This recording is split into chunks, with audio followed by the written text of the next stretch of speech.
പറഞ്ഞ നിങ്ങളുടെ ബന്ധുക്കാരാന്ന് പറയാൻ എനിക്ക് നാണക്കട സത്യം പറഞ്ഞു. എന്റെ ഓമനക്കുട്ട, ഞാനൊരു കാര്യം പറയട്ടെ. എന്റെ ഭർത്താവല്ലേ ഞാന് കല്യാണം കഴിച്ചോട്ട് വന്ന പണിക്ക് പോകണ്ടായോ? എന്റെ ഓമനക്കുട്ട എങ്ങനെ ജീവിക്കും? എന്റെ ഓമനക്കുട്ടന്റെ വീട്ടിലാണെങ്കിൽ ഭാര്യ എങ്ങനെയാ നോക്കുന്നത്? എന്റെ ഓമനക്കുട്ട അവിടെ ഓമനക്കുട്ട അങ്ങനെ ഇത്ര നേരം അവള് പറഞ്ഞേ ഓമനക്കുട്ട. അപ്പൊ അവിടെ ഓമനക്കുട്ട, നിന്നോട് ഞാനൊരു കാര്യം പറയട്ടെ.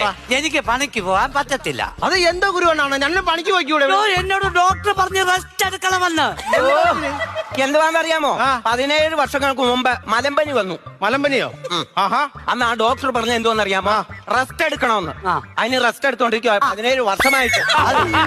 ഇത് വേറെ ഏതെങ്കിലും ഡോക്ടറെ പോയി കണ്ടിട്ട് ഇറങ്ങി പണിക്ക് പോകാൻ നോക്കണ്ട. എടാ ഈ ഡോക്ടർ പറയണ്ടേ? അത് ഞാൻ റെസ്റ്റ് എടുക്കണ്ട മതിയെന്ന് പറയണ്ടേ? അതെന്തോന്ന് ചോദിക്കട്ടെ, ആ ഡോക്ടർ ഇല്ലയോ എന്റെ ഓമനക്കുട്ട മരിച്ചുപോയി. അതെന്റെ കുഴപ്പമാണോ? വേറെ ഡോക്ടറും പോയി കാണ്.